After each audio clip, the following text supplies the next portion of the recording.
So you can go check out and order and support his book.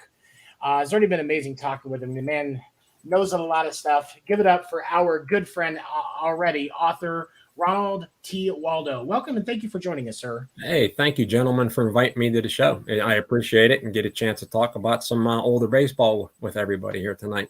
It's always a good time to just sit back and talk about some of the things of the past, because it's really especially the era in this book is really the birth of modern baseball as we know it in the early pieces. But you've written 9 books now and working on some more down the pipe. If you look at what you've done so far, what do you think? What has been your favorite project to work on? Ooh, that's a tough one because that's kind of like the old adage of your favorite child. Yes, exactly. The Kai Kyler book, which was my third, his biography. I enjoyed that one because for that one, I actually became familiar with the family through correspondence. Sadly, his daughter passed away at the beginning of 2021. But I still am in contact with his granddaughter, who's actually sort of named after him. Her name's Cayenne. But for me, that was kind of enjoyable because I was able to do that book. And he came from a small town up in Michigan called Harrisville. And shortly after the book came out, the local newspaper had me sign, I think, 75 copies. But pretty much everybody up there bought it, which kind of, and they learn more about the man. I think there's still some people that live up there that may have had a connection with him when they were young, because he died very young from a heart attack in 50 or 51. I can't remember the exact year. But it's tough. I mean, the current book that I just did, this one was one of the longest projects. It just spanned over a 4 or 5 year period. I guess it took a little longer because of the statistical aspect of it. But plus circumstances just kind of delayed it a little bit. But all of them in a way have a special place. Like I did one on the 1925 Pirates, one of my favorite teams of all time. Kyler's actually my favorite player of all time. The 38 Pirates, they blew the pennant because of Gabby Hartnett hitting the homer and the Gloman at Wrigley Field. I mean, they were pretty much in good shape heading into September.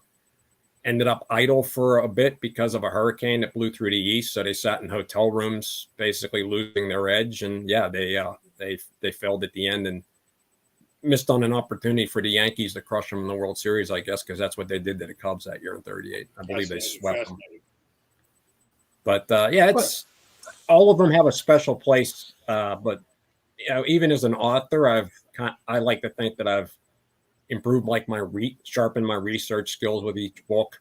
I mean, when I first started, I kind of, with the Clark book, I was feeling my way around how to do everything. By now, I think that I'm actually, pretty good at what I do. Not to actually sound egotistical, but no, I honestly, I've been, like I was telling you before we started, I haven't read all the way through this, but I'm just about done with the chapter on Ty Cobb, so close to the end. And a lot of amazing detail statistically, even when you look back at something that would be hard to find statistics on, like the first chapter, Napa Joy, and all of the amazing detail that went into all that information. It was very, very well organized. Thank you. Craig, what was something you wanted to ask? Well, Rube Waddell was really an interesting. I really enjoyed that chapter.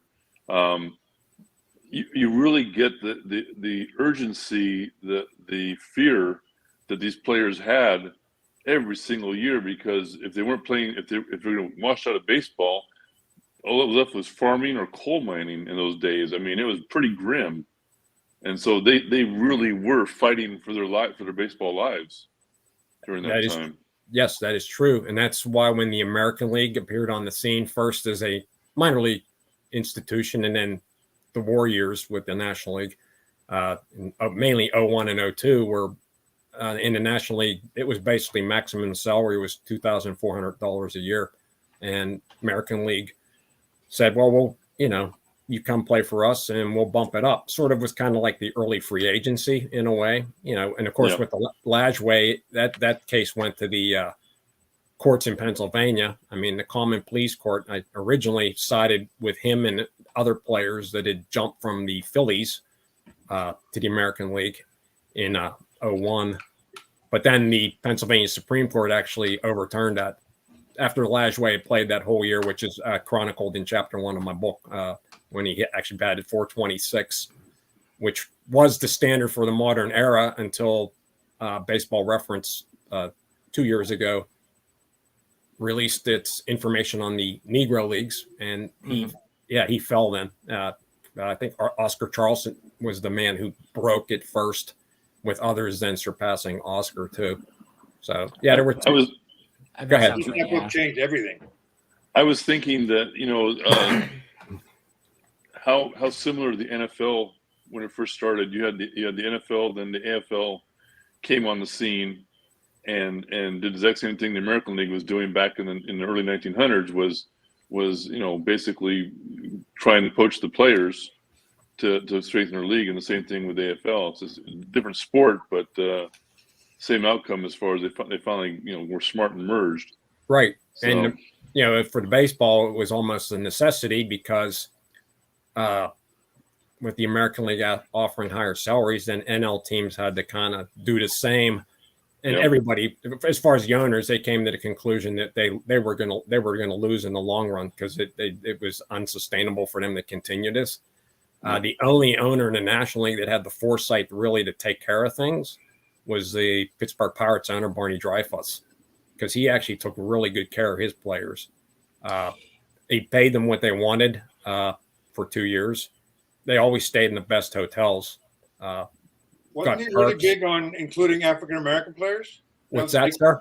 He was really big on including African-American players, right? Barney, I hadn't heard that, but Barney pretty much, his attitude was whatever would be good for the team. Right. So I always wondered if he passed away in 1932, if he had maybe lived longer, would we have seen someone in the league sooner? Because in 1938, a local newspaper actually acting as an agent for some of the best players like Josh Gibson, Cole Papa Bell, recommended that the Pirates purchase like 6 or 7 of them in 38. And the letter went unanswered, unfortunately, because that would have been a powerhouse Pirates team. I actually wondered that today, if Dreyfuss had still been alive and still owned the team, would he possibly have given consideration to that, doing that? But he was a little different than some of the owners. He had the foresight, but unfortunately, in the end, some of his players still stabbed him in the back, even though he was generous, because a bunch of them jumped to the New York Americans team that was put together in 1903. And a lot of that will be chronicled in my new book. It's slated to come out through Sunbury next year. So excellent. The person I was thinking about was Branch Rickey. He was big on. Yes. Well, he was the one that got everything going with Jackie Robinson. Right. Yes. John McGraw during the Deadball era, actually, I can't remember. I think the guy's name was Grant. He actually did have a gentleman. He tried to say he was a Native American Indian, I believe. And of course it was found that he wasn't. And then that ended it for that particular player. When I was looking, especially at the beginning, when you read like even the stuff about Knapp and the birth of the American League going into 1901, a lot of it seemed like what was pushing the players towards looking at that other option was the way that the owners were refusing to, nickel and diming, refusing to increase salaries and things of that nature. Whereas the American League was like, hey, come on, we'll take care of you, and this is evidence even back that far that there was almost always been a huge divide between the players and the ownership when it comes to the way things should go down. Would you agree? Yes, I do agree. A divide and a distrust also. And the problem that's pretty much in any business, management versus the workers. Right, exactly. Every business. But the key, I guess the key back then was that 10 days clause in contracts where basically a team could say, all right, we don't want you anymore. And all we have to do is give you 10 days notice before we're going to let you go.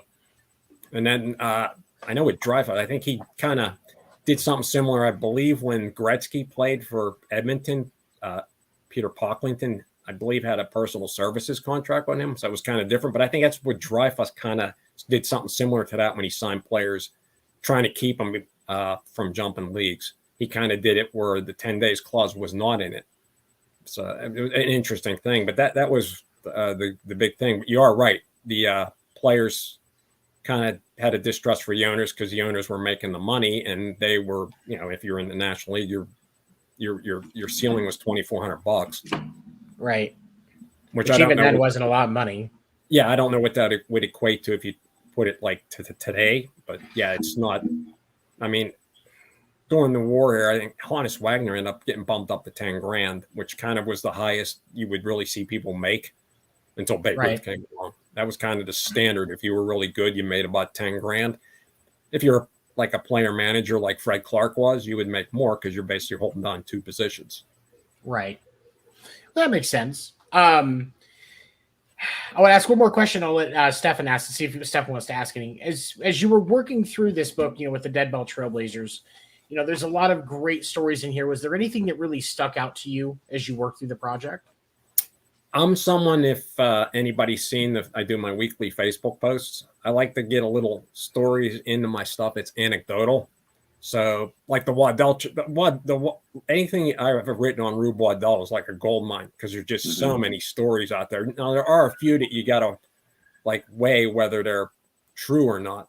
But the thing in his was, there's a lot of people, if you read like accounts of him when he played, he was kind of the hayseed when he played for Connie Mack and the Philadelphia Athletics. In the middle of a game, you might hear a fire engine, knowing that there was fire trucks, and he would run out like he was a little kid, leave the field. But in reality, he was very serious. He always helped firemen if he had the opportunity, and he did a lot of heroic deeds doing it. And he considered this like a badge of honor thing for him. So for him, it was a serious endeavor. It wasn't like a joke. And I think in the book, at the end of the one chapter, when the team was finishing up down in Washington, he did some heroic things, helping save horses that belonged to diplomats, politicians, because there was a big fire at a stable down there. But, I like the anecdotal things, like if the Frank Schulte chapter, the story about, I think it was 1905, where he officiated the clam eating contest. Heine Batch. Okay. He played for the Brooklyn Superbas, and he owned a tavern, and the tavern had an oyster bar, and Harry Lumley, his teammate, vowed that he could eat at least 150. So they set it up where Batch said, if you eat at least 150, I'll pay for all the food you eat. And for some reason, I don't know why they wanted Schulte to officiate it, but when the Cubs came into town and they did it, Lumley cracked over 200, which I find amazing. So the following afternoon during the game, late in the game, Schulte gets to third base. And I guess Heine Batch was a little suspicious that maybe Harry Lumley didn't truly eat over 200. And there was some chicanery involved. So he starts grilling Schulte. Well, what was the deal? It's kind of unbelievable he could eat over 200. And, I guess Schulte was trying to, stand up for the fact I was honest while I did this. I wasn't like, in cahoots with your teammate. And while they were having their little discussion or argument, the Brooklyn pitcher threw a wild pitch, and the catcher had to go all the way to the backstop. And, of course, Schulte's bloviating about clams with Heine Batch, doesn't know what's going on the field. Joe Tinker, Frank Chance, Johnny Evers, they're in the dugout yelling, run. But by the time he realizes that, like, he had frozen there, the catcher already got back to the dish. And then when the Cubs batter grounded to the mound, I guess he felt he had to try make amends. So he came home and he was gunned on, like, easily. So, but yeah, it's stories like that I like enjoy when you find them and you say, okay, this has to be in there. Or like same chapter when Schulte kind of was a fatherly figure in spring training for the young guys, and he tried to instruct the youngster that was eating mashed potatoes with his knife, and he said, hey buddy, what are you trying to do, blaster? So yeah, stuff like that. It's great though, because it makes it's like a human side from that era. Yeah, which, I mean, I'm sure that still exists today, but you just don't see it as much because of the the way the game's grown so much. It's almost like a behemoth nowadays. I got a modern story about something similar. Steve Decker was the manager of the then San Francisco Giants AAA team, the Fresno Grizzlies, in Fresno, California. And when I was covering the Giants in Major League Baseball, Steve Decker was coming up as a rookie, so we got to know each other really well. So years later, he's managing the Fresno Grizzlies. It's a 4th of July game. I have my father-in-law there. I got him box seats. And I just happened to say, hi, Steve. He's not only managing the game, but he's also coaching third base. So in between innings, he comes running over, and we're catching up and having a chat and all that. And he's talking to my father-in-law. And then we're so busy with our conversation, the game already started again. So then he had to book it back to the coach's box at third base because the batter was already at the plate and all that. So, but there's funny stories in baseball. A lot of funny stories. Yeah, baseball's that like magical sport. There's almost like a love thing that I think surpasses all other sports. I mean, I like other sports, but yeah, it's baseball. the most cerebral of all sports. Yes. Mm-hmm. Yes. Yep. There's, I love that even in modern day, one of the things that even professional athletes of other sports can recognize is that hitting a ball in professional baseball is one of the hardest things to do in professional sports. And I think that shows the level of talent that it takes to be a professional baseball player over, the other sports that are less about finesse and more about athleticism and stuff like that can be helpful in baseball, but aren't as mandatory as the hand-eye coordination and the awareness that you have to have with baseball with every single pitch, because one pitch can change everything. Absolutely. Absolutely. Of course, I think it was in chapter 2 of my book. I started it out with the unique thing about baseball and the importance of the defense. Yeah. It's actually the only of the 4 major sports where the team that's playing defense actually controls what happens because they have control of the baseball. Hockey, you're on off and you're rushing with the puck. Football, yeah, I mean, you control what you're doing. I mean, you may not succeed, but you have control because you have the ball. And same with basketball. Baseball, that's the premium on defense. And of course, that was the chapter about the shortstop for the Cleveland Naps, John Gottschnaer, who has the modern day era record of 98 errors in a single season.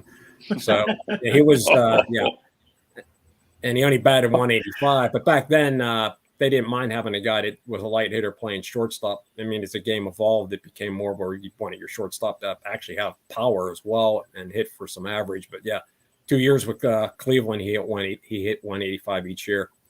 And of course, the 98 errors were attributable at the end of the year to the old phrase from that era of he didn't keep himself in proper condition, which was basically a kind way of saying that he drank too much. And at the end of the 2003 season, his manager, Bill Armour, happened to come across John, who had just received his final paycheck of, I guess, $700. And he was at a local Cleveland bar plunking on $35, $20 bills, wanting to buy the bar. And Bill Armour grabbed his player and escorted him to the train station so he could go home for the winter to Altoona, Pennsylvania. So, but yeah, two seasons with Cleveland. Hey, he was consistent, though. He hit 185 each season, but 98 errors in 1903. He was actually considered a good glove man. 270 combined. That's 370 combined. Yeah, 370 combined. It doesn't even come close to a Todd Cobb season, unfortunately. One of the things I like about baseball, especially pitching duels, a lot of people find pitching duels boring, but I love it because any one run may be the one that decides the game. It's like same as soccer. Well, back then too, one run was key. That's Right. why it was a utilization of the bunt and the hit and run. The power aspect wasn't really prevalent as much during the dead ball era. I mean, there were a few guys. Obviously, the chapter about Schulte, he had that good power season, but a lot of guys, it was just inside the park home runs and stuff like that. And then the Babe came along and changed the game in the 20s, where it became a different game, and you started seeing the power aspect. Even though John McGraw was stubborn, he still liked to use the old small ball tactics. Of course, in the 20s, he had some really good teams. He could do that. They may not have all hit homers, but they were good at extra base hits and stuff like that. I remember this. Go ahead. No, I'm sorry. I remember the stories of the team that scored first in those days had the advantage because the ball was cleaner at the beginning of the game, Yes. and it was firmer than it was at the end of the game when it had the tobacco juice on it and sweat and spit and it could and be a then- little and mud lopsided. Yeah. and Oh, lopsided, absolutely. and it wouldn't Yeah. travel as far. Yeah. Yeah, that was the key to getting an advantage early because you didn't know. And of course, with it being no lights in a lot of places, they started their games at 3:30. Now, granted, a game then didn't last longer than an hour and a half. So, but if it was a dreary day, it probably got harder to see the baseball too. Yeah, I love pitching at night. Bad lights. work to your advantage, correct? Yeah, definitely. By the way, quick update: it's 4-2 Yankees now. Harrison Bader hit his third home run of the playoffs. That guy's been incredible. Yeah, he was always tough against the Pirates when he was with the Cardinals, but then the last few years, everybody's been kind of tough against the Pirates. At least they're developing some young guys, so that's always a good sign. Oh yeah, that's always a great sign. We'll talk about the Pirates too a little bit. And you also mentioned when you and I were talking before, you've got another project that you're working on. What can you tell us about that? Well, Sunbury next year is going to come out with the book. I have it tentatively titled Days of Reckoning, Players Punching Their Ticket Out of Pittsburgh During the Barney Dreyfuss Era. So it's basically that the title explains it's going to be a host of players who, for some reason or another, fell out of favor with management and were moved on. And it's just like not a group of players that were just has-beens. I mean, it was like some of the stars that played over the 30 years Dreyfuss owned the team. But it's interesting that also some players had to be moved because at that time, Pittsburgh actually was the gambling epicenter for baseball. I mean, a lot of them were the cheap 2-bit type gamblers, but they occupied Exposition Park. Well, they had DraftKings back then? What's that? They did not have DraftKings back then. You know, Pete Rose should just say he was from a different era. Maybe that would have taken care of his problem. You know, that kind of reminds me of rotator cuff injuries because the rotator cuff was just kind of discovered in the early 80s. But I know so many coaches and stuff I played for, pitchers that, they ended their careers and nobody knew why. Everyone just thought they got bad, but it was really a torn rotator cuff.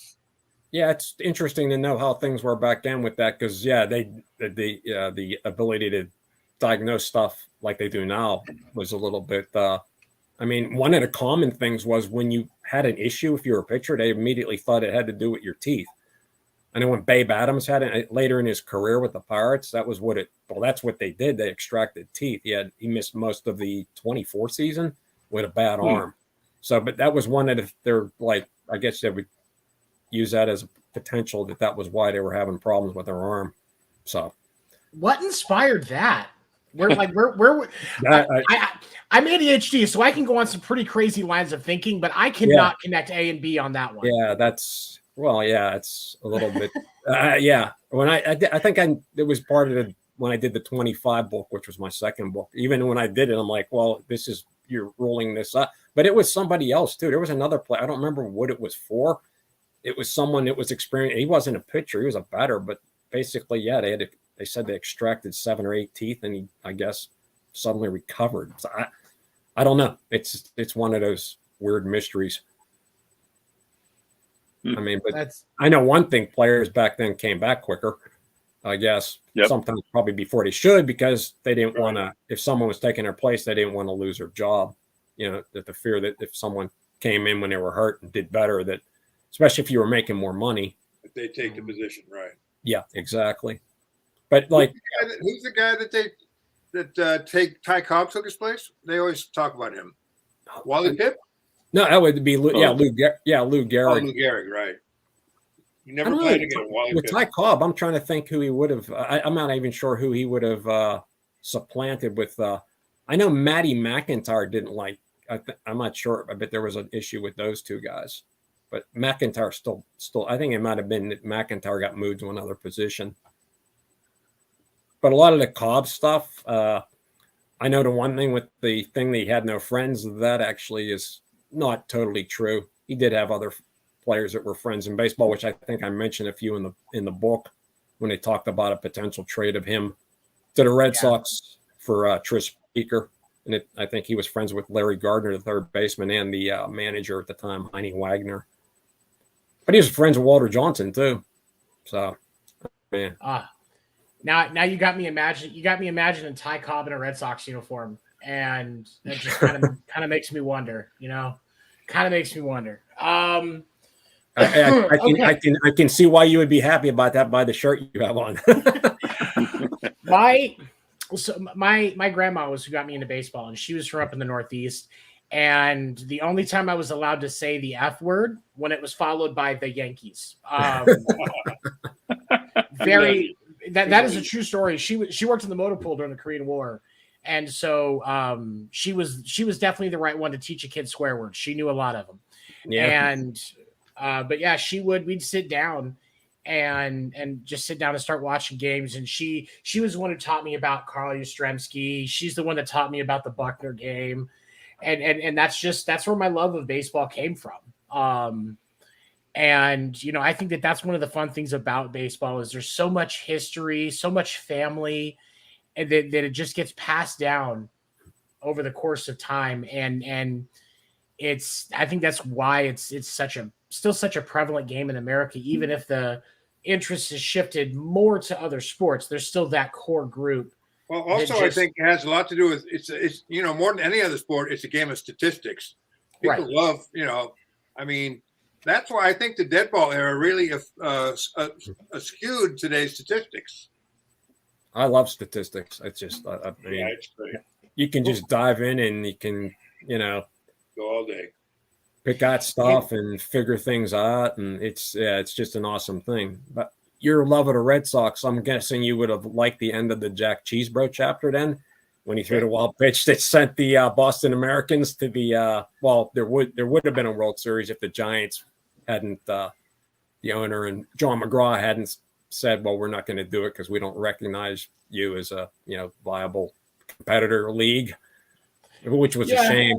So, but yeah, it's all kinds of history. I saw the mentions of the Boston Bean Eaters in the book.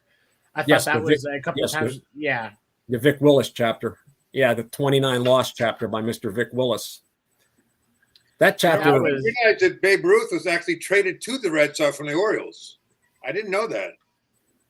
Well, they technically, I guess, they signed him when it was him and another pitcher, Ernie Shore, and a catcher named Egan.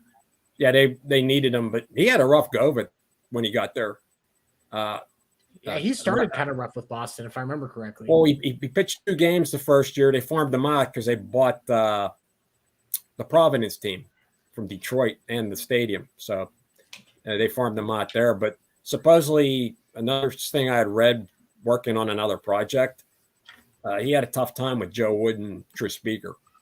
And he actually did a team meeting where he basically said, I want to clear the air now, and anybody that has a problem, we should take care of it physically. So he basically said, hey, I'll fight whoever's got a, I think it came with something about it was warm up and someone that was playing catch with Smokey Joe Wood overthrew the ball. So Babe courteously went and got it and tossed it back, but Wood wasn't paying attention. So Boston hit him in the shin, and he thought Ruth did it on purpose. So yeah, he told the manager, at the time I think was it Wagner or I don't think it was Heine Wagner. I'm drawing a blank on who was the manager before Heine Wagner. I know it was So, but yeah, that was where it ended up with him. But then he, of course, was a great pitcher with the Red Sox as well before he became a great hitter, and then they traded him to the Yankees or sold him to the Yankees. What a great font of knowledge you are. What's that? What a great font of knowledge you are. I bet it's fascinating just talking to you. Probably go for hours. I guess I have to have something up there. I guess it's a lot of baseball. Well, I'm a big stat guy too, so I love just talking stats, asking my friends certain questions. More than any other sport, I think they go back to statistics. I mean, no one cares who was a quarterback of the whatever in 1948. No one cares who was the center iceman for the Boston Bruins in 30. No one cares. But they care about baseball. They care about who pitched for the Yankees in 1928. Right. Yeah. And they also care, like, way back, it was, Honus and Nap Lajoie, Ty Cobb. Then you move into the 20s, it's the Babe and Lou Gehrig and the Wayner boys.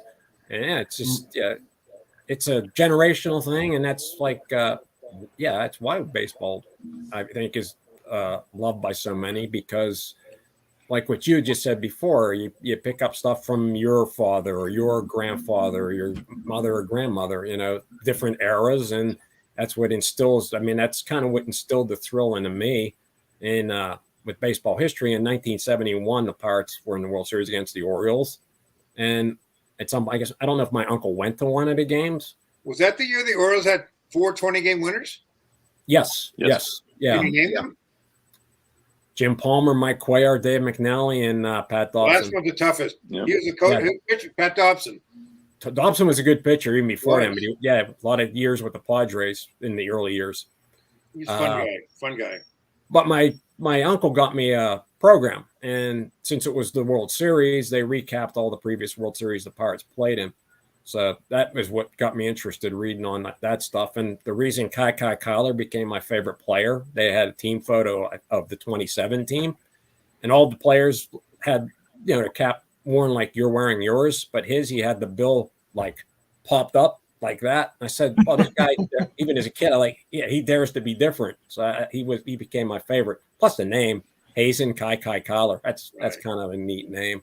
So, but that's doing his book, and then the couple chapters in the current project are kind of cathartic, because he was one of the guys that was shown the door out of Pittsburgh, and he was revered by the fans here. He only played from 24 through 27, but he had a run-in with manager Donnie Bush when he took over in 27 after Bill McKechnie, who guided the team to the World Series title in 25. He got fired after the 26th season because there were problems that year with a little bit of a uprising amongst the players in August.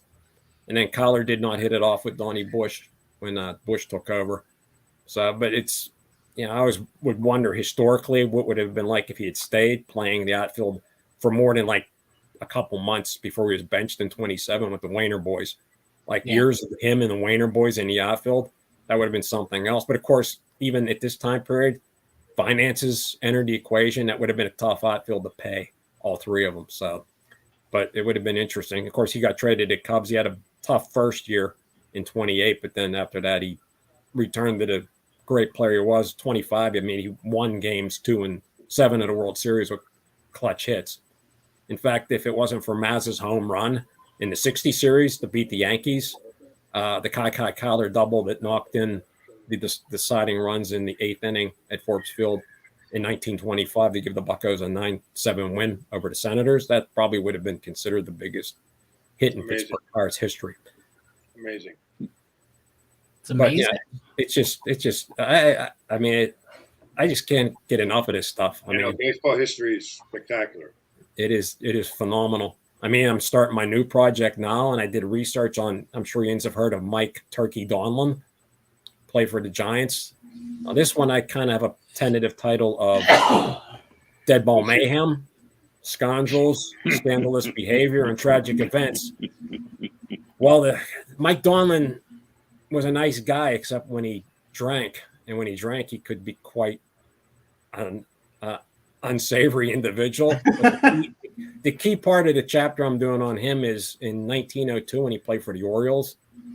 Before the season started, he actually assaulted a chorus girl / actress that was part of the Ben-Hur company. So, and he actually did 6 months in jail for it too.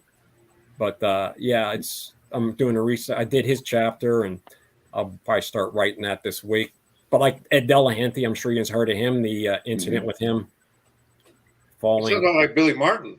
What's when that? He drank. He just fought every time when he drank. Actually, that's a good point. Donlin and Martin, definitely similar. Now, what's weird, Donlin ended up marrying a actress, Mabel Height, and he actually quit baseball for a few years ago, perform on the stage. But he was a really good player. Probably could have been even better, but he just had that issue with alcohol. Most unfortunate situation. Addiction's a hell of a disease, unfortunately. Yeah, and that was an era when you were on a train. I mean, you played cards, you pulled pranks on each other, but those were long train rides, and a lot of times you drink air. You had free time. When you were in another city, you would go see a show or have a drink. Have a drink. Yeah, in the 20s, it became more interesting because of prohibition, but that didn't stop any of them. You know, I don't think much has changed. There was a Family Guy episode last year. I think it was a last year episode where they did it like in a noir style, and it was supposed to be set during prohibition. But when the people would come, because Peter he was a noir detective, and when they would come, he would say, "It's 8 o'clock in the morning. We just woke up and had a cigarette.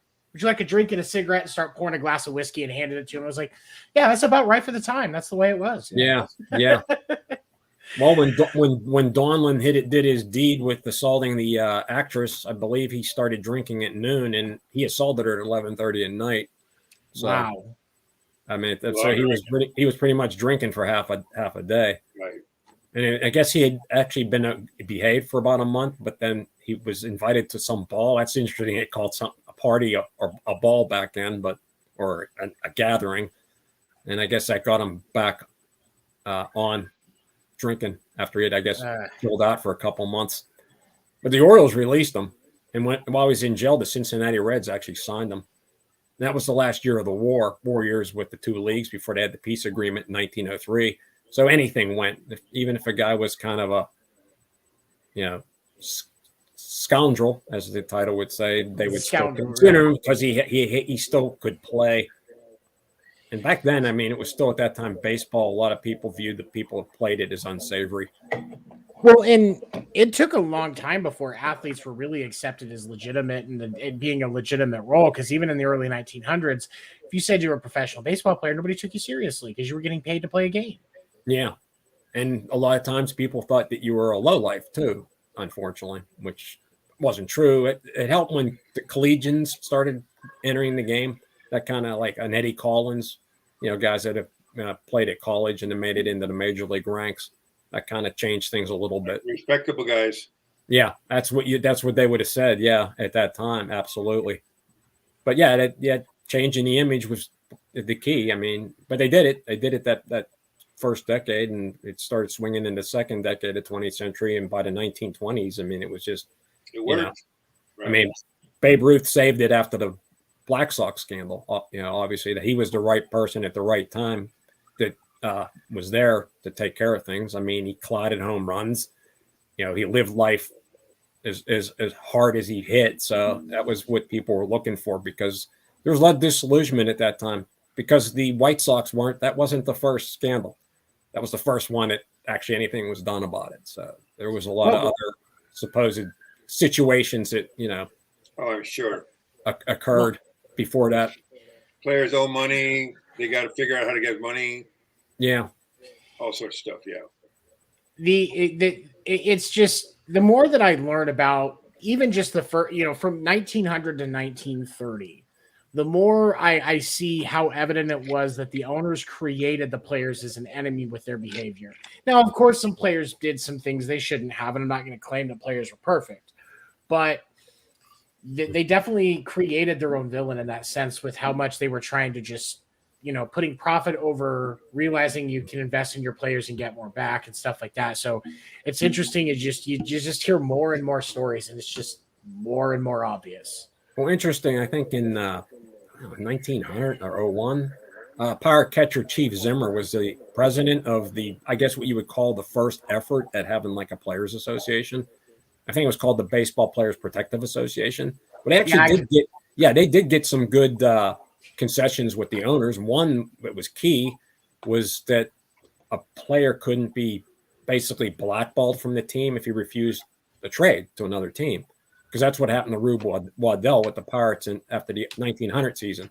Because Fred Clark didn't have the saintly patience that Connie Mack later did with having him on the Athletics. Rube kind of drove Fred Clark crazy when he was in Louisville and with the Pirates. So the Pirates tried to trade him after 1900, and he even though he wasn't actually a member of that association, he still had the rights under that association. And he said no, because they were trying to trade him to the Boston Bean Eaters. And he basically rejected the trade. He ended up getting sent to the Chicago Orphans in May because Clark, it was pretty much his patience had been stretched thin. Rube disappeared. Great names for teams. Orphans. Yeah. Rube disappeared for a few days and working his way back. He was from Prospect, PA, which is north of Pittsburgh. And, when he went home and on his way hit all his favorite joints. Well, his dad brought him back, and Clark pitched him that day, and he got hammered by the Cubs. He didn't make it out of the first inning. And then the next day, I guess, Clark came to Dreyfuss' office and basically said, get him out of here. And supposedly, they sold him to the Orphans for a cigar. That was it.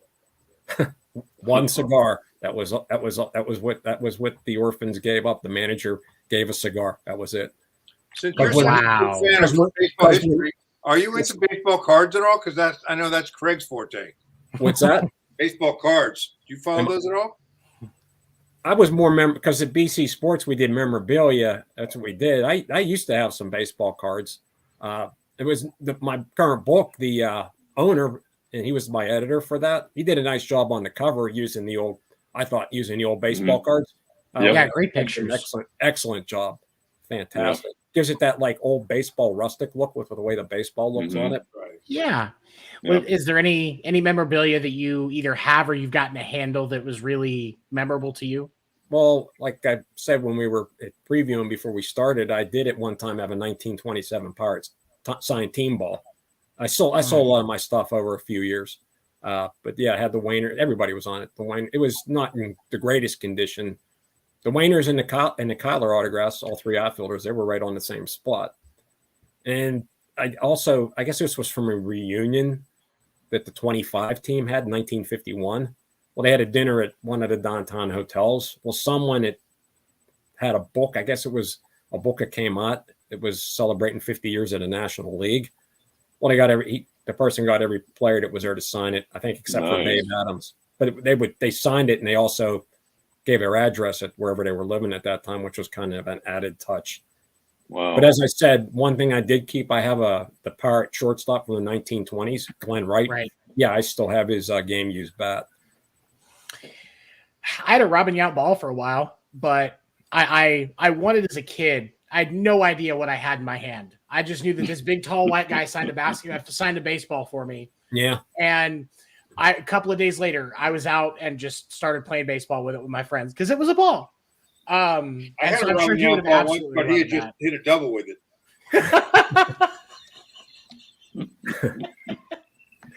You had a lot of. Sign it.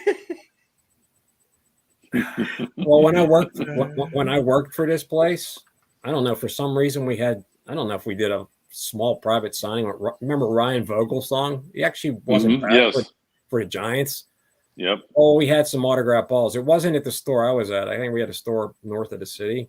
And I think someone came in one time just wanting a regular baseball. Well, the Vogelsong was on sale. Well, they bought the Vogelsong over the regular baseball because they just wanted it for his son to go play in the yard.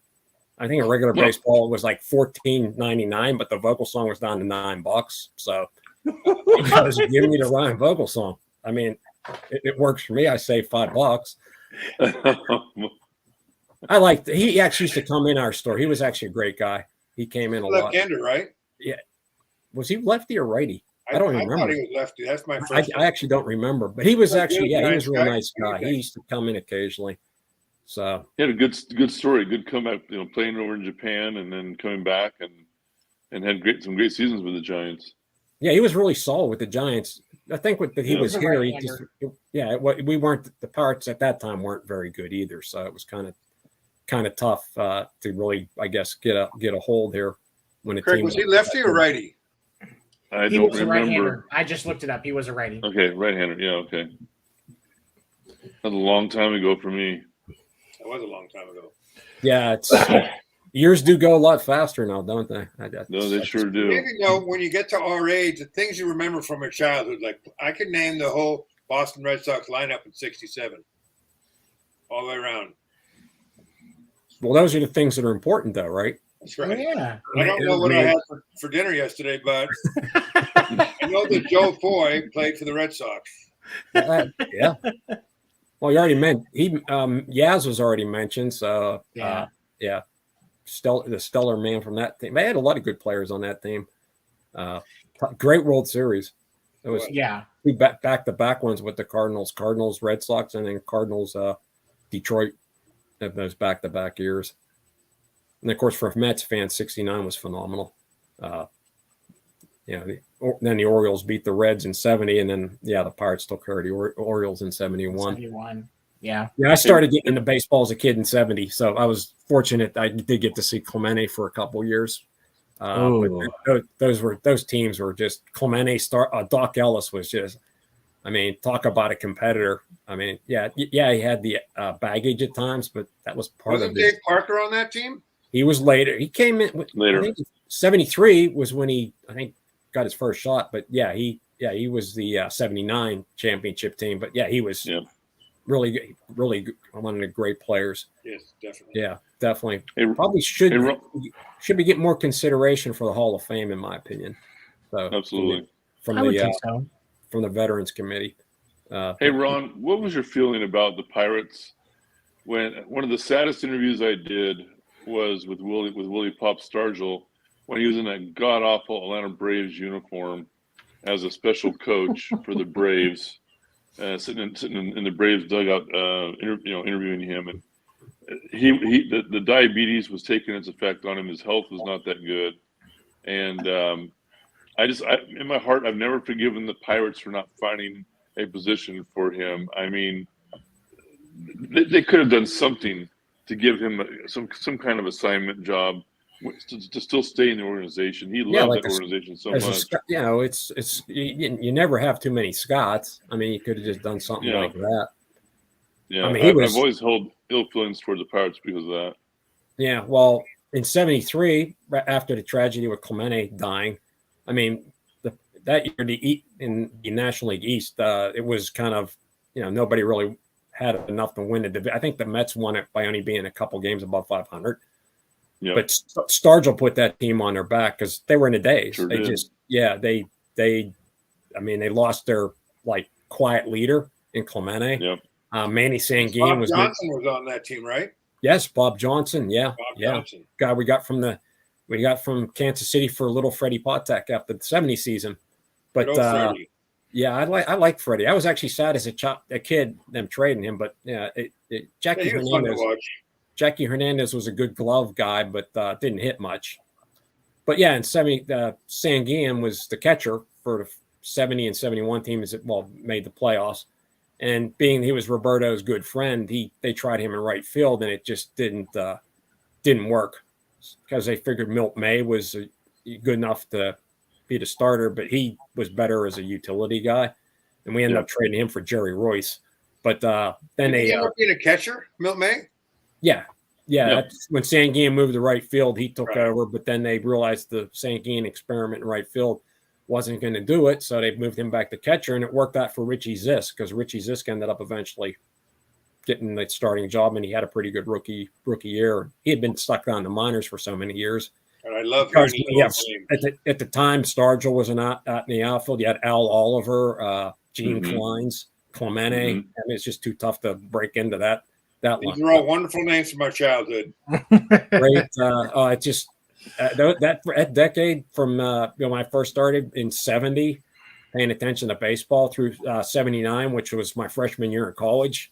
And it's hard to believe that is the last time in 79 that the Pirates were in the World Series. It's just unbelievable. Because the earlier longest. Is that the We Are Family? Is that the We Are Family? That is the We Are Family, yes. Where they came back down 3-1 to beat the Orioles. When Jim Rooker pitched Game 5, he was near the end of the line, but he gave a gutsy performance of 5 innings, and then Burt Blyleven came in, and our bats ignited, and that was kind of what carried them on their way through the rest of the way. And, of course, it was Pops. Pops had a great postseason against Cincy and the Orioles. It was kind of like his exit stage left because, his health and injuries had kind of slowed him down a bit, and he only hung around for a few more years. But yeah, that was a good decade. Maybe someday we'll get back to that in Pittsburgh. I think it can happen. Yeah. It's, Pittsburgh's definitely one of those teams that tries to build from the draft more than grabbing out of free agency. So I think it just, there's them and some other teams. That's a bad idea. I think that's a good idea. Yeah, it's just a matter of draft. Go ahead. Yeah, you're right. It is a good idea. The current guy, I mean, we'll see what happens. I can't remember who was the last guy. He kind of didn't do a good job at the drafts. But I'll say one thing: the kid Cruz at shortstop, he looks like he's going to be a really good player. It's amazing how he's like, I think he's 6'7", which I guess wasn't Marty Marion back in the 40s or so. I think he was pretty tall. I'm not sure, but they have a few guys. Mitch Keller had a better year this year. He got it going as the season went on. We'll just have to see. I mean, I know they drafted that kid, the catcher, 2 years ago. If he develops, then yeah, they'll take care of that position. Right. I like their uniforms. Yeah, the Buccos. Well, we're talking about we are I family. didn't like those stupid hats they wore. They're like came straight up and like they were a train engineer. Oh, the pillbox ones. Yeah. They had the when Pops used to put the stars on them in '79 if you made a good play or did something really good. Well, the old Pirates had a couple rough years during the second decade of the 20th century too. I mean, the first decade they won 4 National League pennants, split a world. They've lost 1 World Series, won 1. End of the second decade, they had a couple rough years. It just didn't. What they were doing wasn't working out. Clark left as manager in 1915, and then the 20s, of course, they had pretty dominant then too. But they always had trouble with the Giants. It took them till 25 to finally beat them out in the National League pennant. McGraw seemed to have our number. In my new book, the 1921 team, they had a lead that they just blew. They went up to New York up 7.5 games, 5-game series with the Giants late August, and they lost all 5 games. And that kind of was what precipitated the fall for them guys. But of course, that team partied a lot. I'm sure you are familiar with the shortstop, Rabbit Moranville. But he liked drinking alcohol. But they had a lot of guys on that team, and him and a couple other players. They did a quartet where they would sing before the games on the field, like vaudeville style. And at first, the fans at Forbes Field loved it. But as the season went on, and of course, as the team tanked at the end, the fans stopped loving it. And the Pittsburgh fans were rough. And this wasn't just the gamblers, because there were the gamblers. They actually chased some players out. Dreyfus and Clark, actually, the first decade of the 20th century, had to trade a few guys because the gamblers were just relentless. They took a disliking because you cost them money, and they just heckled them brutally. And so, Pittsburgh back then, fans were a little tough. The gambling element, it was kind of the epicenter. It's Philadelphia and Pennsylvania as a whole. Seems like there's always it's just a very aggressive sports fan base for one reason or another. I think here it started out because it was such a blue collar steel town. I guess that's just my guess for here. That makes sense. But you're right about Philly. Yeah, Philly's tough. I mean, if you're an opposing player playing in Philly, it's especially if regardless of the sport, of the sport too. Right. Yeah. I mean, for the Penguins, Sidney Crosby. Yeah, he is. That's the one place where they enjoy giving him a lot of. Yeah, I think a lot of that violence came from Dave Clark. What's that? Dave Clark, wasn't he the big enforcer? I'm trying for the Flyers. You're talking about in the old days. Bobby Clark. Well, Bobby Clark was one of them. They did have an enforcer later on.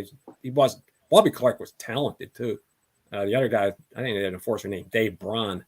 He wasn't very talented though. He was, enforcers usually aren't. No. You're not there to score goals. No, you're there to protect the guys. You're there to protect the guys that score the goals. Yes. But that aspect of the game's actually gone now, but it's more of a speed game and stuff. So I think a lot of that has to do with Europeans coming. Okay, I'm in the wrong sport. Get back to it. So, let's do this. Let's do a quick update. Yankees versus Guardians. Game 4 the ALDS. The Yankees are currently up 4-2, top of the 9th with 1 out.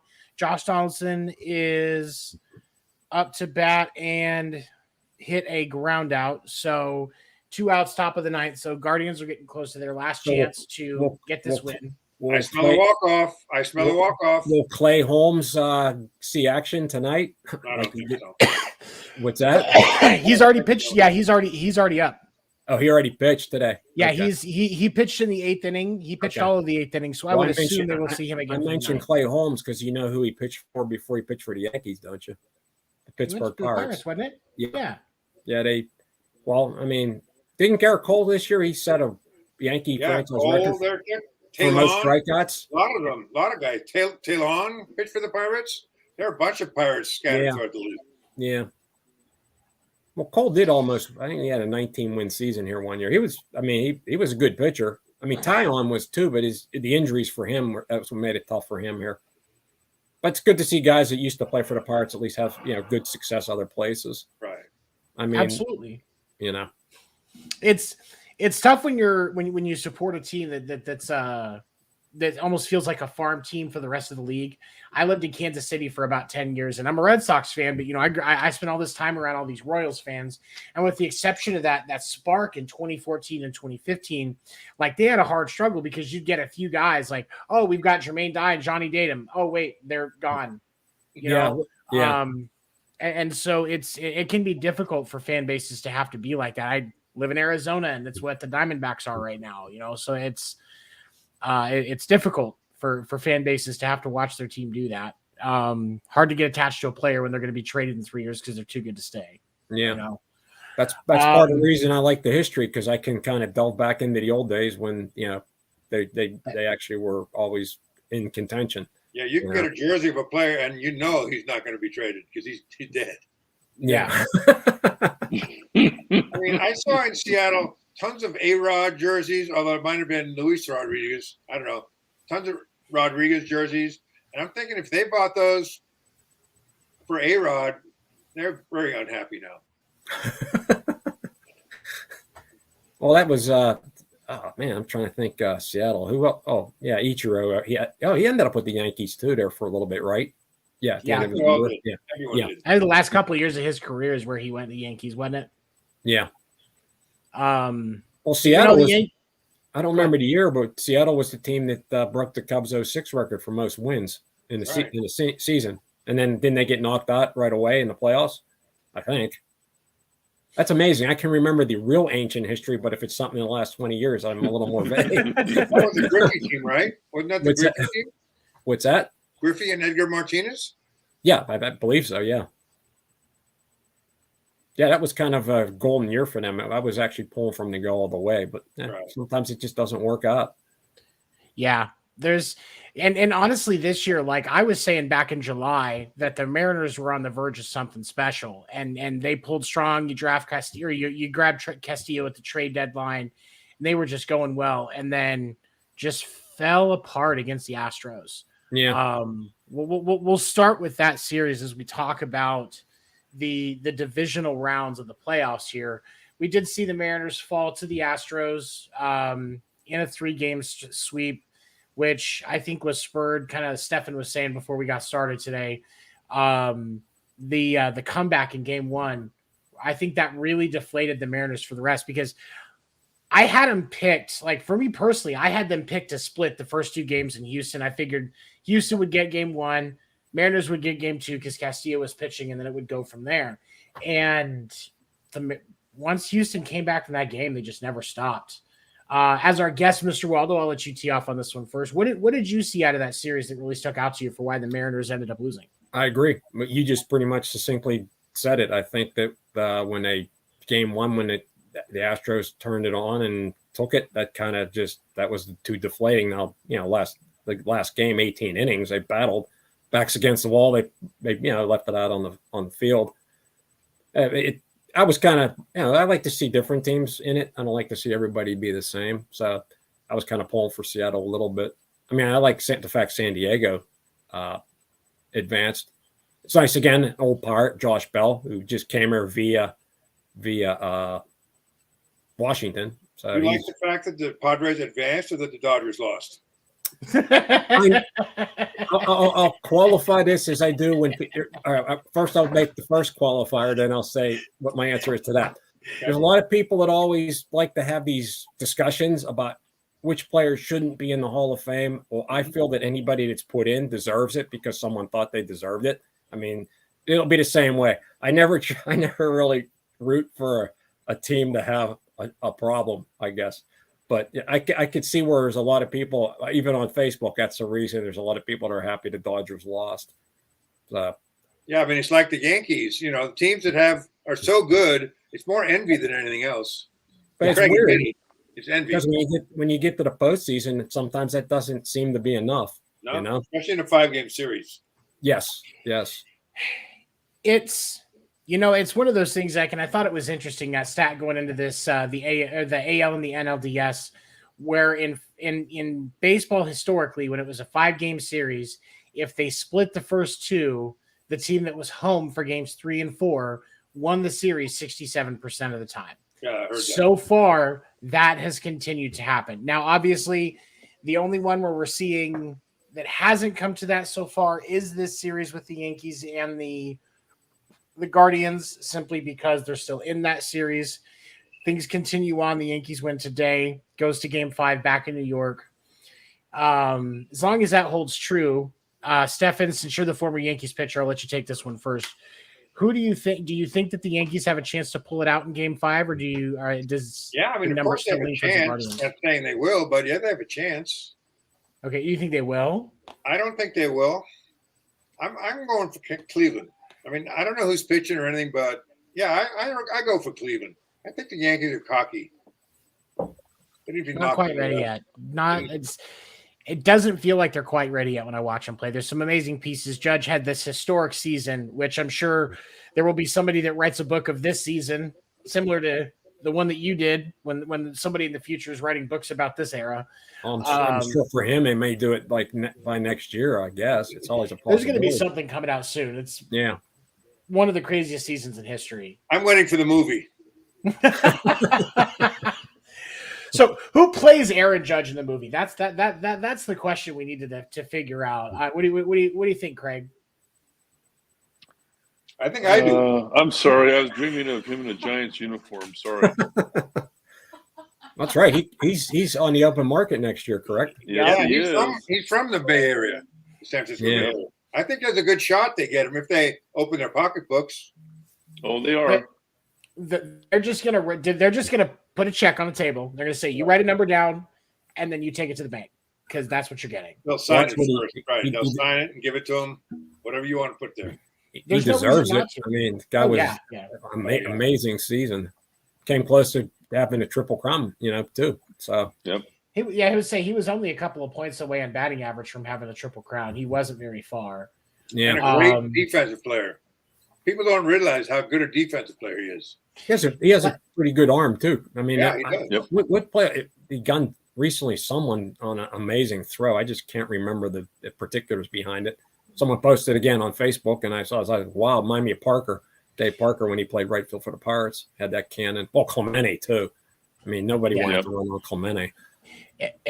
I've been talking with my friend Dan, who I host another show with, and we were talking about the Aaron Judge, and with his size and everything, it's like having Travis Kelce of the Kansas City Chiefs running around in your center field and not missing a single ball. Yeah. That's what it's like, because size-wise, he's 6'7". He's built like a tight end, and he just covers that entire center field like very few others can. It's insane. I hate having to admit that as a Red Sox fan. It causes me physical pain to have to admit that New York Yankees player is quality. I would rather make fun of Garrett Cole than talk about how amazing Aaron Judge is. But the truth of the matter is, Aaron Judge is just amazing. Can we do both? Can we do both? Oh, absolutely. That's what the other part's for the end of the show, though.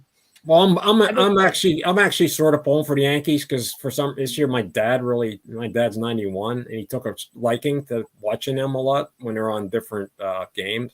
So for his benefit, I'd like to see him keep going so he has a rooting interest. But he was one of those ones that was happy that the Dodgers did lose, but he was pulling for the Padres because of Josh Bell and Soto. He actually always liked Soto with Washington. So the Padres pickup of Soto was a very big splash pick. I I was kind of shocked that they got that aggressive, and now we see them usurping the Dodgers in a very unceremonious fashion. Blake Snell, big part of that team. Blake Snell, Java Joe Musgrove. Well, great story with him too. Well, let me reiterate who he was with the last before them, not Pittsburgh Pirates. and Joe he's local to San Diego. Like that's where he's from. Like he grew up. So like this guy gets to take his team into the playoffs, potentially to a World Series, and that's where he grew up. Like how many of us as kids, when we dreamed of being a baseball player, is like, I'm going to take my team to the World Series. He's right there. He's right on the door. Yeah, that's amazing. He doesn't have to pay for a meal for the rest of his life there. That was the beauty of baseball way back in the dead ball era and beyond. It was that hometown thing. It was like it wasn't just the player. Everybody that lived in that hometown felt that they were part of that particular player. Right. So. And it was just like in the Marquard chapter about Rube Marquard winning the 19 straight in 1912 at the beginning of the season. Yeah, he's from Cleveland, and everybody there, it was like, hey, Rube's really the toast in New York this year. They tell his dad, Rube's having a heck of a year. It was just that synergy between the player and where they were from that really, I think, it made that the old era special. Yeah, but kind of was ruined by free agency. But their efforts back then. He pitched for the Pirates. He was one of the guys that jumped at the Highlanders in 2002. Jesse Tannehill, interesting person. I liked his.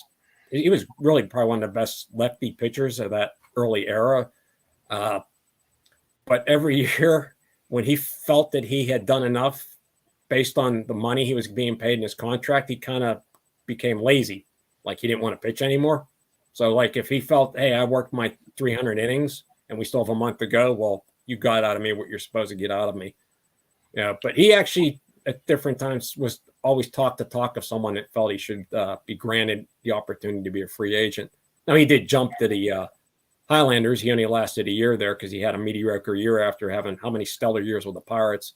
And then they traded him to the Boston Americans, where he actually did have some more good years.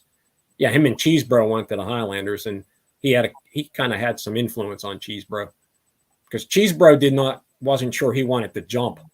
He was kind of hesitant, kind of like that Clash song from "Should I Stay or Should I Go Now?" But because he actually understood, he won 28 games for the Pirates in 1902.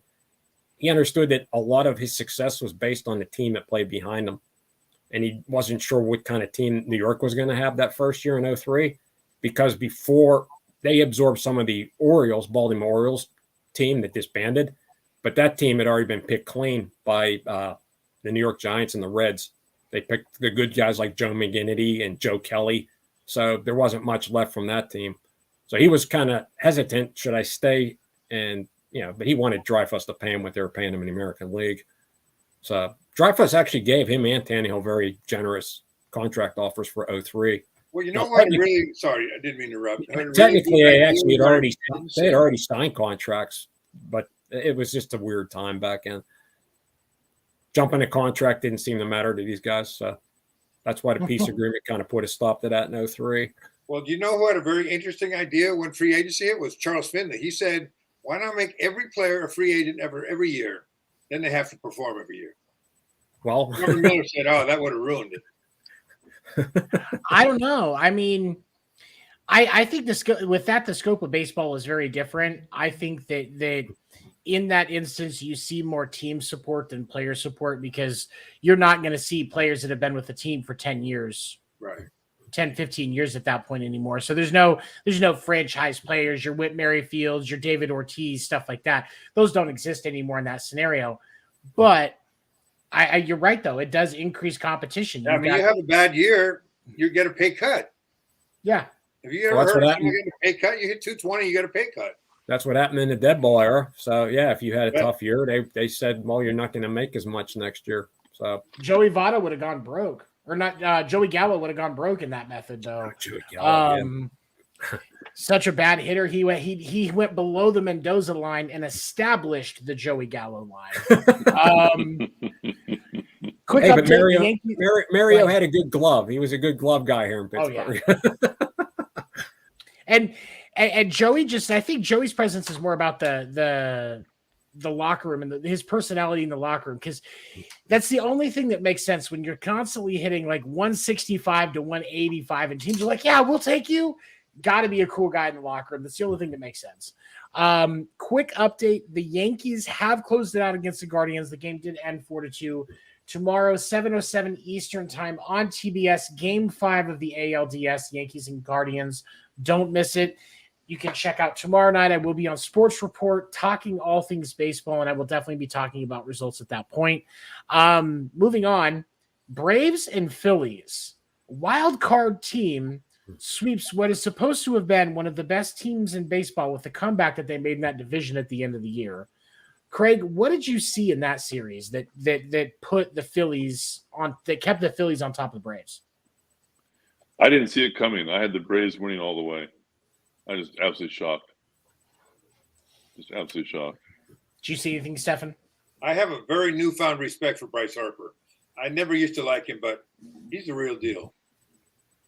I still don't like him, but great player for the game. Great.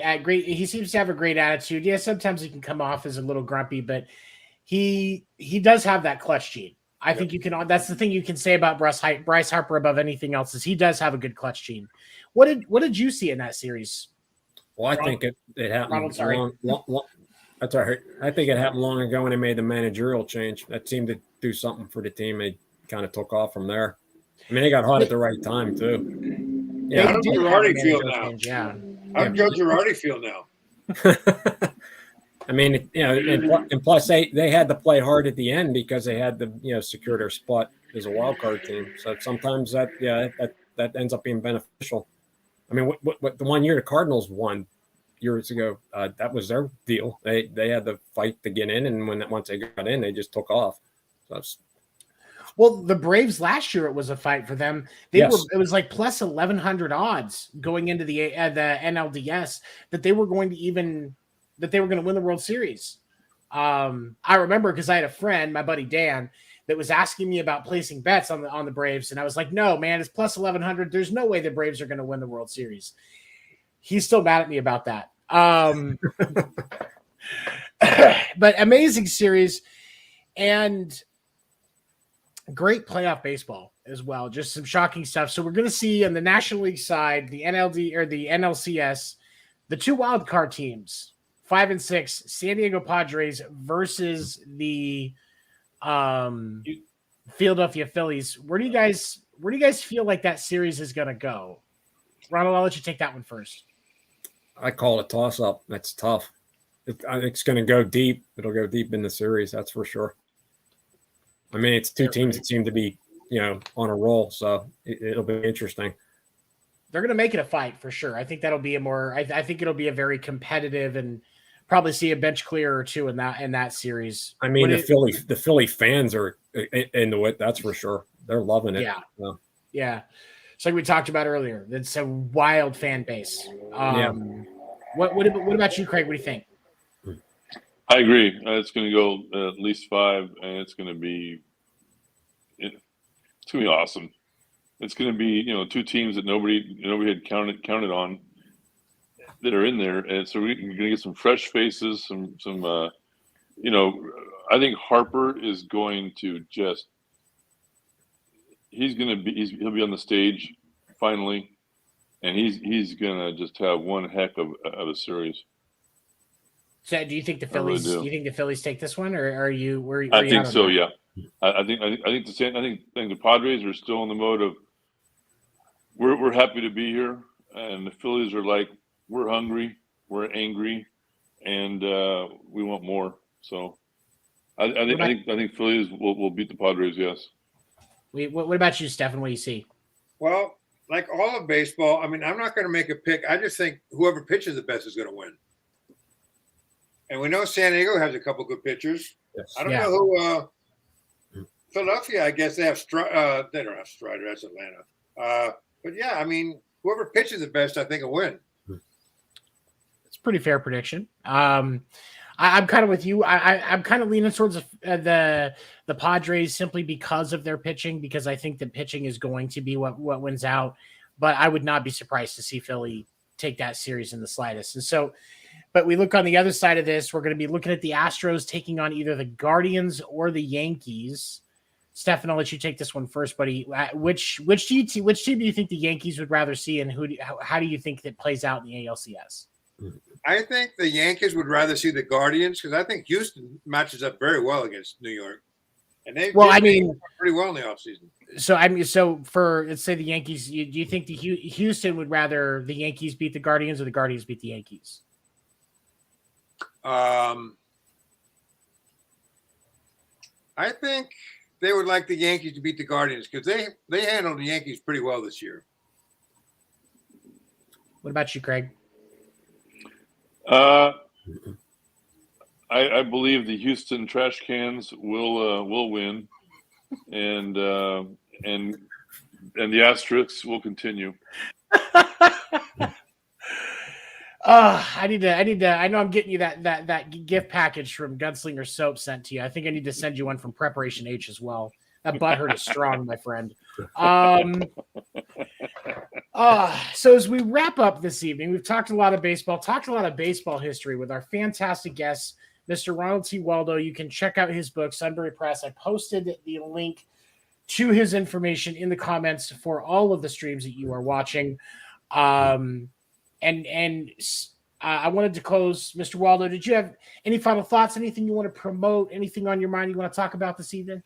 No, I think we've covered a lot of good topics here. Old baseball, some current baseball. I mean, it's baseball. I mean, it's just something you can always just talk about it forever, more or less. Absolutely.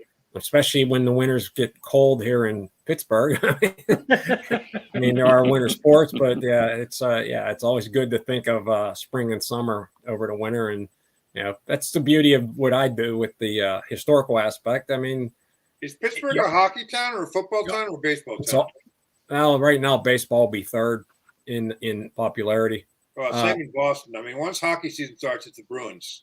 They don't care about right now. I'd say, in my opinion, it's tough that it's usually always a Steeler time, but they're having a tough year, even though they did win today.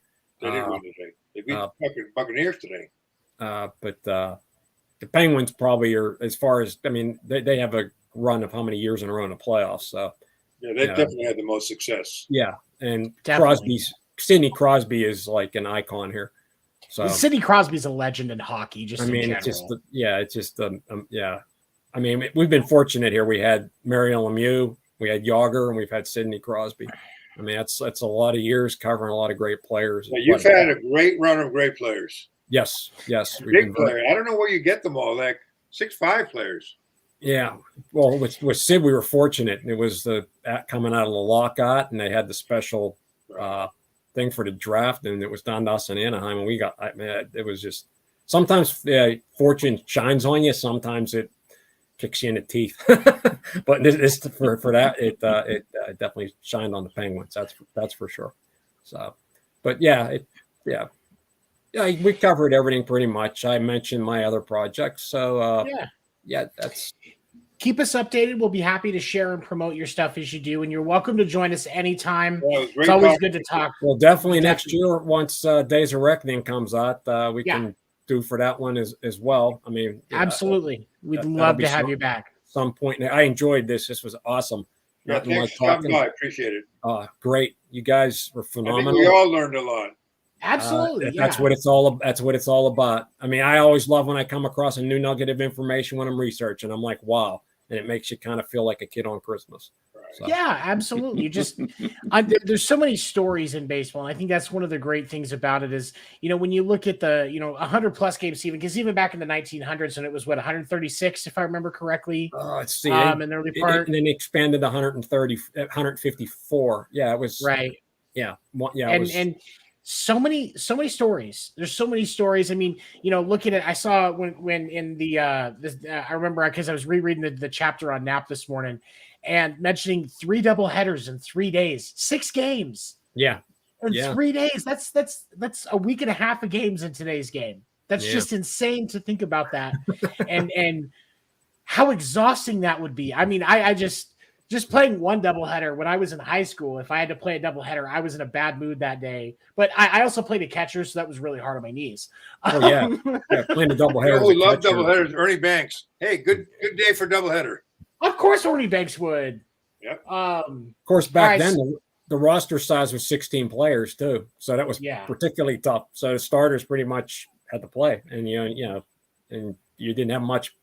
It was really the bullpen was basically another starter. So I mean, kind of a backup just in case you were expected to pitch as many innings as you could. Yep.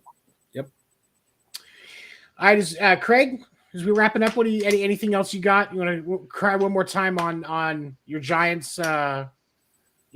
Giancarlo Stanton swinging their way out of the season. I want to talk about Ron's Facebook page. Listeners out there, do yourselves a favor and sign up on subscribe to Ron's page on Facebook. It's awesome. It's a history lesson every single posting. It's such an easy read, and it's so much fun. That's how I met Ron was through his Facebook and approached him to come on the show. And thank you again, Ron. Really, really appreciate it. It was a great show with you on it. I appreciate you guys having me on. It was fantastic. It was a real fun time. Absolutely. And Stefan, what about you, man, as we wrap up? Anything else on your mind today? Not much more I can add to what Craig just said. Just a good show. Very, very educational. Well, for all of my guests here today, my co-host and my guests, thank you so much for joining us. For those of you that are catching us after the fact on Spotify, iHeartRadio, and West Coast Radio, please make sure to come to our Facebook page, give us a like, send us a message, let us know what you want to talk about. Any other questions you have for Mr. Waldo, put them in the comments. We'll see if we can get a follow-up conversation going with him in the future. And don't forget, you can catch me tomorrow night, Sports Report at 10 p.m. Eastern, on the Sports Report YouTube channel. And then I will see you Thursday at 10 p.m. Eastern on our YouTube channel for Sports Report After Dark. For my guests, I am your host, Seven. Thank you for joining us this evening. Have a great night and enjoy what's left of your weekend. Thank you. Thank you. Have a fantastic week. Thank you, guys. Stick around for just a minute, Mr. Waldo. Okay. Even when you feel low, you can still go. Even when you feel slow, you can still go. Even when there's no hope, you can still go. I never answer to no, man, I still go. Even when you feel low, you can still go. Wrap up your Monday with some laughs. Make sure to join Will, Seven, Dan the Dick Warner, and Josie as they dive into the hottest topics of the week across sports, including baseball, basketball, and the NFL. You can catch the episode live Monday nights at 10 p.m. Eastern on youtube.com/The Sports Report Podcast, or Wednesdays at 11 a.m. Eastern on West Coast Radio. Don't miss the Sports Report Podcast. Even when you feel slow, you can still go. Even when there's no hope, you can Put the kids to bed, put on your shades, and crack open a cold one during Sports Report After Dark with Seven and Dan the Dick Warner. You can catch After Dark Thursday nights at 10 p.m. Eastern on youtube.com/The Sports Report Podcast, and again Saturday nights at 11 p.m. Eastern on West Coast Radio. We believe that athletes are people too, and Skip Bayless is one of the lizard people. Don't miss Sports Report After Dark. Don't miss Fight Night. Every Tuesday night, Will Morgan and Josie Haney break down the hottest topics of the week across combat sports, including UFC, boxing, WWE, AEW, and more. Past episodes are available on youtube.com/The Sports Report Podcast, and each episode will air again Thursday morning at 11 a.m. Eastern on West Coast Radio. Don't miss Fight Night. Tune in or tap out.